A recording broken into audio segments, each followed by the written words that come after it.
ചക്കുളത്തുകാവ് പൊങ്കാലയ്ക്കുള്ള ഒരുക്കങ്ങളിലെല്ലാം പൂർത്തിയായി എന്നാണ് അറിയുന്നത്. നാളെയാണ് ലക്ഷങ്ങൾ പങ്കെടുക്കുന്ന പൊങ്കാല. പ്ലാസ്റ്റിക് പൂർണ്ണമായി നിരോധിച്ചും ഹരിത ചട്ടങ്ങൾ പാലിച്ചുമാണ് ഈ പൊങ്കാലയുടെ ക്രമീകരണങ്ങൾ. ക്ഷേത്രത്തിന് സമീപമുള്ള പ്രധാന റോഡുകളിലെല്ലാം പൊങ്കാല അർപ്പിക്കുന്നതിനായി ഭക്തർ ഇടം പിടിച്ചു തുടങ്ങി.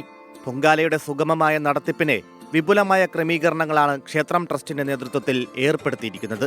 പൊങ്കാലയുടെ എല്ലാ ഒരുക്കങ്ങളും പൂർണ്ണമായി തീർന്നിരിക്കുകയാണ്.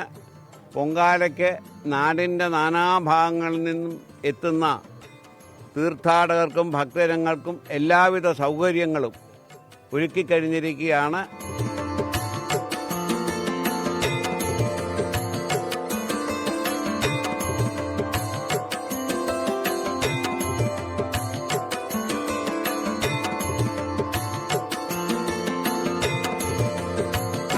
കേരളത്തിൽ നിന്ന് മാത്രമല്ല, തമിഴ്നാട്, കർണാടക, ആന്ധ്ര എന്നിവിടങ്ങളിൽ നിന്നും നിരവധി ഭക്തരെത്തുന്നു. പുലർച്ചെ 4-ന് നിർമ്മാല്യ ദർശനവും അഷ്ടദ്രവ്യ മഹാഗണപതി ഹോമവും 9-ന് വിളിച്ചുചൊല്ലി പ്രാർത്ഥനയും നടക്കും.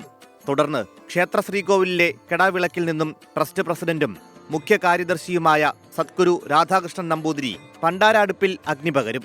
ഇതോടെ പൊങ്കാലയ്ക്ക് തുടക്കം കുറിക്കും. ക്ഷേത്രകാര്യദർശി മണിക്കുട്ടൻ നമ്പൂതിരിയുടെ അധ്യക്ഷതയിൽ നടക്കുന്ന സംഗമത്തിൽ കേന്ദ്രമന്ത്രി സുരേഷ് ഗോപിയും രാധിക സുരേഷ് ഗോപിയും ചേർന്ന് പൊങ്കാലയുടെ ഉദ്ഘാടനം നിർവഹിക്കും. ക്ഷേത്രമേൽശാന്തി അശോകൻ നമ്പൂതിരിയുടെ കാർമ്മിക നേതൃത്വത്തിൽ ട്രസ്റ്റിമാരായ രഞ്ജിത് ബി നമ്പൂതിരി, ദുർഗാദത്തൻ നമ്പൂതിരി എന്നിവരുടെ ആഭിമുഖ്യത്തിൽ പൊങ്കാല സമർപ്പണ ചടങ്ങുകൾ നടക്കും.